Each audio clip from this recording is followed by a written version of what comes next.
News पर views में आप सबका एक बार फिर से स्वागत है। और आइए आज आपकी मुलाकात करवाने जा रहे हैं हम एकदम नई नवेली कंपनी से, जिसकी आज से हुई है कैपिटल मार्केट्स में पारी की शुरुआत। और शुरुआत हुई है बेहद धमाकेदार। जी हाँ, IKS यानी कि इन्वेंचरस नॉलेज सॉल्यूशंस लिमिटेड। आज ये IPO लिस्ट हुआ।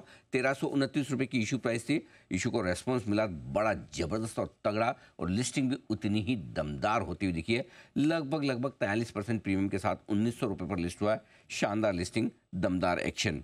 थोड़ा सा कंपनी के बारे में आपको बता दूं, 2006 में कंपनी बनी थी और technology enabled health care services देने का कंपनी करती है कारोबार। हम टॉप मैनेजमेंट से समझेंगे एग्जैक्टली किस तरह का बिजनेस मॉडल है कंपनी का।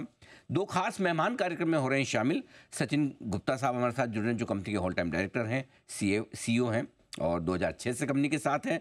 पुणे यूनिवर्सिटी से गुप्ता साहब ने इंजीनियरिंग में डिग्री हासिल की कंप्यूटर्स में, और बिजनेस मैनेजमेंट का 16 साल से ज़्यादा का अनुभव है उनका। और दूसरे खास मेहमान हैं हमारे साथ नित्या बाला सुब्रमण्यम साहब, जो कि कंपनी के CFO हैं। और सर भी 2024 से माफ़ कीजिएगा, नित्या जी भी हमारे साथ जुड़ चुकी हैं। 2024 से आप कंपनी के साथ हैं। बिरला यूनिवर्सिटी ऑफ टेक्नोलॉजी और साइंस से आपने इंजीनियरिंग की डिग्री हासिल की है, इलेक्ट्रिकल और इलेक्ट्रॉनिक्स में। IIM बैंगलोर से आपने मैनेजमेंट में पोस्ट ग्रेजुएशन डिप्लोमा भी हासिल किया है, और मैकेंसी, सिप्ला जैसी बड़ी दिग्गज कंपनियों के साथ काम करने का नित्या जी का भी अनुभव है। आप दोनों का बहुत बहुत स्वागत है। पहले आप दोनों को बहुत बहुत बधाई इस दमदार लिस्टिंग की। गुप्ता साहब, IPO को आपका तगड़ा रिस्पॉन्स मिला, लिस्टिंग भी ज़बरदस्त हुई, प्रसन्न हैं आप सर? यस, आपको और आपके दर्शकों को बहुत बहुत नमस्कार, और हमको यहाँ बुलाने के लिए आपका बहुत शुक्रिया। हाँ, एक कंपनी की जर्नी में काफ़ी इम्पोर्टेंट माइलस्टोन होता है, तो आज ये माइलस्टोन हुआ है हमारे लिए, तो सभी लोग काफ़ी उत्साहित हैं। इतना तगड़ा रेस्पॉन्स मिलना, जाहिर सी बात है कि आपकी कंपनी के साथ लोगों की उम्मीदें हैं, इन्वेस्टर्स की उम्मीदें हैं। वैसे भी झुंझुनवाला फैमिली अगर आपके साथ हो तो उम्मीदें बढ़ भी जाती है। लोग अब जानना समझना चाहते हैं कि उससे पहले इससे पहले कि आप कंपनी का आउटलुक बताएं आगे क्या करेंगे, पहले एक बार जरा अपना बिजनेस मॉडल समझाएं सर, क्योंकि आपसे IPO के वक्त मेरी मुलाकात नहीं हुई थी। तो एक बार मैं चाहता हूँ हमारे दर्शकों को बताएं कि आपकी कंपनी करती क्या है।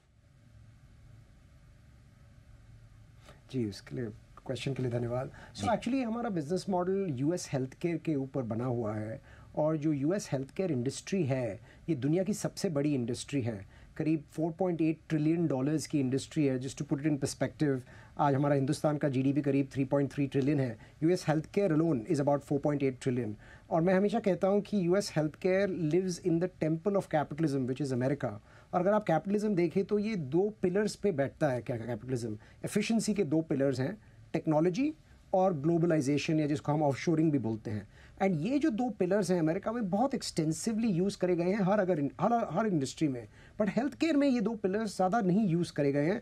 स्पेशली जो हेल्थ केयर प्रोवाइडर यूनिवर्स है, जो हॉस्पिटल्स, डॉक्टर, क्लिनिक्स, वो जो इकोसिस्टम है जिसका $4.8 ट्रिलियन का रेवेन्यू है, उसमें ये दो पिलर्स ऑफ एफिशिएंसी को ठीक से यूज़ नहीं किया गया।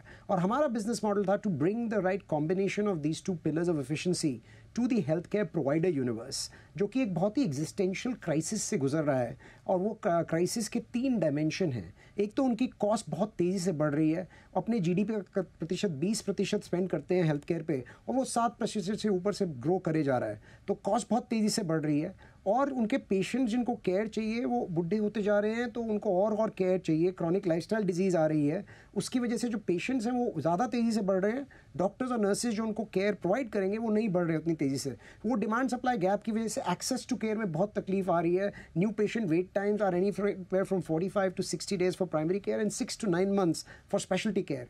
एंड देन और उनका रेगुलेटेड है बहुत हेल्थ केयर सिस्टम, जिसकी वजह से बहुत एडमिनिस्ट्रेटिव बर्डन आ रहे हैं डॉक्टर्स और नर्सेज पे, जिसकी वजह से वो बहुत बर्डन होने की वजह से क्वालिटी एरर्स आई जा रही हैं। आज की तारीख में अमेरिका में 1.5 लाख डेथ्स होती हैं per year due to medical errors. तो इसको मैं बोलता हूँ existential crisis of cost, quality and access. और हमने एक काफ़ी सिंपल बिजनेस मॉडल बनाया, जिससे हमने बोला कि जो इस क्राइसिस को सॉल्व कर सकते हैं वो है डॉक्टर्स और नर्सेज। और उनको वो क्राइसिस सॉल्व करने के लिए, उनको एम्पावर करने के लिए हमने एक प्लेटफॉर्म बनाया है जो उनके बाकी सारे कार्य, सारे टास्क ले लेता है उनसे, सिर्फ उनको टाइम फ्री कर देता है पेशेंट के ऊपर फोकस करने के लिए। और वो जो टास्क हैं उनमें उनको करीब 2 से 3 घंटा रोज़ ख़राब होता था उन टास्क में। तो हमने अपनी प्रोप्राइटरी टेक्नोलॉजी बनाई, एक तो वो टास्क को एलिमिनेट करने के लिए, पर हमें ये रियलाइज हुआ कि कई बार technology even with modern manifest like gen AI, cognitive RPA नहीं करती है। कौन से काम है, कौन से टास्क है डॉक्टर्स के जो आपकी कंपनी कर लेती है, जिनसे उनका 3 घंटा दिन का बच जाए ऐसा? हाँ, तो एक्चुअली करीब 16 टास्क हैं जो हमने आइडेंटिफाई करे उनके साथ काम करके, all the way from scheduling to कई और एडमिनिस्ट्रेटिव टास्क होते हैं, पेशेंट फाइनेंशियल क्लियरेंस के, उनकी क्लिनिकल डॉक्यूमेंटेशन में ही करीब 1.5-2 घंटा चला जाता है, प्रिस्क्रिप्शन रिफिल के टास्क होते हैं, बहुत सारे रेगुलेशन ड्रिवन टास्क हैं, और इन टास्क बिलिंग एंड कलेक्शंस का टास्क है जो एडमिनिस्ट्रेटिव साइड पे है। तो सब मिला के करीब 16 टास्क हैं जो हम इनको बोलते हैं 16 फीचर्स ऑफ आवर प्लेटफॉर्म, जो हम अपने प्लेटफॉर्म से उनको डेलीगेट कर देते हैं, और ये लोग इन टास्क पे अनिल जी स्पेंड कर रहे हैं 15% ऑफ द रेवेन्यू। तो ये फिजिशियन मार्केट जो अमेरिका में है $1.5 ट्रिलियन का है, 30% of that 4.8 trillion is the physician market. वो $1.5 ट्रिलियन में 15% मतलब $225 बिलियन इन टास्क पे खर्च करे जा रहे हैं वो लोग। आप देखिए इंडिया की पूरी आईटी सर्विसेज आउटसोर्सिंग इंडस्ट्री आज 250 बिलियन की है। ये ऐसा हमने टोटल एड्रेसेबल मार्केट मिला हमें जो कि 225 बिलियन का है, almost close to the IT services outsourcing industries entire scale. और हमने ऐसा बनाया ये प्लेटफॉर्म जिससे इनकी कॉस्ट करीब 15% से 10% हो जाती है, और इनका टाइम फ्री होता है, तो उसी कॉस्ट में वो और रेवेन्यू भी बढ़ा लेते हैं। तो रेवेन्यू ऊपर जाता है, कॉस्ट कम हो जाती है, और उनको टाइम मिल जाता है to engage with patients. So it is good for patient care, it is good for economics of the practice, and it is good for healthcare overall. And in the process हमने उसको इस तरीके से बनाया because of our technology leverage, और जो आज हमारे 10,000 से भी ज़्यादा लोग हैं हिंदुस्तान में, उनको यूज़ करके अपनी प्रोप्राइटरी टेक्नोलॉजी के साथ, कि हमारी यूनिट इकोनॉमिक्स भी काफ़ी ठीक ठाक चल रही हैं इस प्रोसेस में। तो उस कॉम्बिनेशन पे मुझे लगता है कि ना ही हमने ये अपनी एक कंपनी बनाई है, बट मुझे लगता है अनिल जी एक इंडस्ट्री बनेगी, जैसे कि आईटी सर्विसेज बनी फ्रॉम से 95 में, आज 3-4 बिलियन की इंडस्ट्री थी, आज 250 बिलियन की हो गई। मुझे लगता है इसी तरह से ये जो 225 बिलियन का टैम है, ये अनलॉक होगा बहुत तेज़ी से अगले 15-20 सालों में, और मुझे लगता है एक पूरी इंडस्ट्री उभर के आएगी जिसमें हम लीडरशिप पोजीशन इस्टेब्लिश करने की कोशिश कर रहे हैं। अमेजिंग, बहुत ही स्ट्रॉन्ग और मजबूत आउटलुक आपने बताया, साइज़ भी बताइए। हमें अंदाज़ा नहीं था कि वाकई में इंडस्ट्री इतनी बड़ी हो सकती है, आईटी इंडस्ट्री के पैरेलल हो सकती है। आइए कुछ बातें कंपनी से जुड़ी हुई करें। नित्या जी, सबसे पहले तो क्योंकि आपका पूरा इशू जो आया वो ऑफर फॉर सेल था, हालांकि आपके डेट थोड़े से बढ़े हैं पिछले कुछ समय में, आपको नहीं लगता कि थोड़ा फ्रेश इशू भी होता तो कंपनी में पैसा काम आता है, या फिर ये डेट मैनेजेबल है और आप अपने कैश फ्लो से मैनेज कर लेंगी? सो डेट हमने पहली बार ली थी जब हमने इक्विटी होल्डिंग्स खरीदा था। We finished this acquisition in October of last year. That's when we assumed $120 million debt लिया था हमने, लगभग 1000 crores. But what we have been already able to do, because the company has always been so strongly cash generating, हमारी cash generation, operating cash flow generation होती है almost 100% conversion from EBITDA. So because we have been such strongly cash generating, वो जो 120 million का debt जो हमने लिया था, that has already come down to almost $66 million by the first half financials जो हमने अभी RHP में भी disclose किया था. So which is why we are very confident कि internal cash generation से ही वो debt कम होता जाएगा, and we hope that this number will become insignificant by FY26 already. Which is why हमारी offer जो थी, it was only OFS, only secondary, and we didn't see the need to raise primary capital. Okay, definitely. तो you don't need money, और 2 साल में तो ये date भी खत्म हो जाएगा। मार्जिन्स पे आता हूँ, आपके पिछले 3 साल से जो मेरे पास डेटा है, मार्जिन्स थोड़े से कम हो रहे हैं, EBITDA मार्जिन्स भी, एबिट मार्जिन्स भी। क्या रीजनेबल मार्जिन्स कंपनी मेंटेन कर पाएगी, और इसमें कम होने की कोई खास वजह है नित्या जी? Anil, I want to clarify that if you वो जो एक दो एक्सेप्शनल आइटम्स थे, अगर आप उनको हटा के देखेंगे तो margins have actually been trending along the same 38-39% for legacy IKS. Okay. वो जो acquisition cost थी वो exceptional item है, non recurring item है, जो अभी FY25-26 में आपको नहीं दिखेगा. So therefore margins remain strong. But जब हमने equity खरीदा था तो equity का margin profile लो था. Right? Equity margin profile was about 12% EBITDA when we bought them. Which is why जब आप pro forma numbers देखेंगे, which is IKS and equity combined for 12 months, वो जो number है that slid down to 24%. In FY24, but we are very happy to report that even by the first half of FY25, वो जो 24% number था has already expanded by 400 bips to 28%. Wonderful. And I think going forward हमारे लिए steady state for the combined entity होगा around early to mid 30s. तो चलिए अच्छी बात है. मार्जिन वन टाइम एडजस्टमेंट की वजह से. गुप्ता साहब, चूंकि आपने एक एक्विजिशन भी किया है, क्या है इरादा कंपनी का ग्रोथ का? दोनों तरह से करेंगे, ऑर्गेनिक इनऑर्गेनिक, और साथ ही अगले 3 साल के लिए एक अंदाजा दे पाएं किस तरह की साइज आपकी कंपनी की बन सकती है रेवेन्यू और प्रॉफिटेबिलिटी के लिहाज से?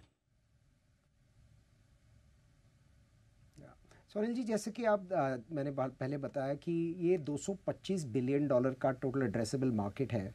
उसमें तकरीबन 30 बिलियन ही केवल अभी तक आउटसोर्स हुआ है. एंड जो हमने अभी एक्विजिशन किया, पहले 16 साल कंपनी को प्योरली ऑर्गेनिकली ग्रो किया. और ये एक्विजिशन बहुत स्ट्रेटेजिक था हमारे लिए, क्योंकि इस एक्विजिशन के साथ हमें 500 स्ट्रेटेजिक कस्टमर रिलेशनशिप्स मिली जो कि 1.5 लाख फिजिशियंस को एम्प्लॉय करती है अमेरिका में. तो जो अक्यूटी के साथ हमारे को 1.5 लाख फिजिशियंस मिले. हमारे 35,000 फिजिशियन थे ऑलरेडी, तो करीब 1.25 लाख फिजिशियन मिले. हमारे 35,000 थे, तो करीब 1.5 लाख फिजिशियन टोटल आज हमारी इंस्टॉल बेस में हैं. That is about 18% of all of America's physicians. तो अगर आप देखें कि जो हमारे 16 फीचर हैं, अगर हम इसी इंस्टॉल बेस में क्रॉस सेल करें इफेक्टिवली, तो 28-29 बिलियन का अपॉर्चुनिटी बनता है. आज हम करीब $325 मिलियन की कंपनी है, गिव और टेक. तो अभी तो हमें लगता है कि ये अगले 10, 15, 20 सालों के लिए बहुत ही एक्साइटिंग ग्रोथ रनवे बनाता है. एंड हमारी जनरल स्ट्रैटेजी, हमारा जीन पूल भी ज़्यादा ऑर्गेनिक ग्रोथ की तरफ ओरिएंटेड है. तो हमें लगता है कि हम ऑर्गेनिक ग्रोथ में ही इंडस्ट्री लीडिंग ग्रोथ दे पाएंगे, क्योंकि ये जो 30 बिलियन टैम है, ये 12% पे ग्रो हो रहा है. हमें बहुत कॉन्फिडेंस है कि हम उस 12% से काफ़ी ज़्यादा डिलीवर कर पाएंगे अगले 5, 10, 15 सालों में. और उस एरिया में हमारा फोकस है. इसके अलावा हमारा एक्विजिशन स्ट्रैटेजी सिर्फ ये हो सकता है कि बहुत अच्छे जवान एंटरप्रेन्योर आजकल नई टेक्नोलॉजी बना रहे हैं बहुत जल्दी, with low code no code models using gen AI. तो हम क्या करेंगे कि हम उन एंटरप्रेन्योर्स की स्किल्स को अक्वायर करने के लिए टक इन टेक्नोलॉजी एक्विजिशंस करेंगे. एंड उसमें हमारा फ़ायदा ये है कि हमारे पास अमेरिका के 18% फिजिशियंस का डेटा हमारे प्लेटफॉर्म के थ्रू जा रहा है.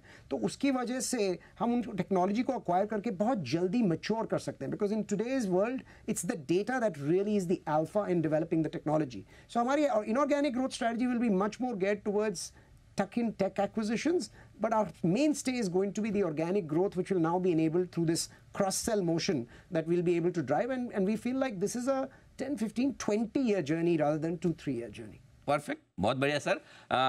सचिन जी और नित्या जी, बहुत बहुत धन्यवाद, आपने समय दिया. लिस्टिंग के दिन आज बड़ा दिन है, आपको एक बार फिर से बहुत बहुत बधाई, शुभकामनाएं आगे के लिए. दमदार लिस्टिंग हुई है आज, आपकी पारी की शुरुआत बहुत ही शानदार रही है. Thank you so much sir for joining us.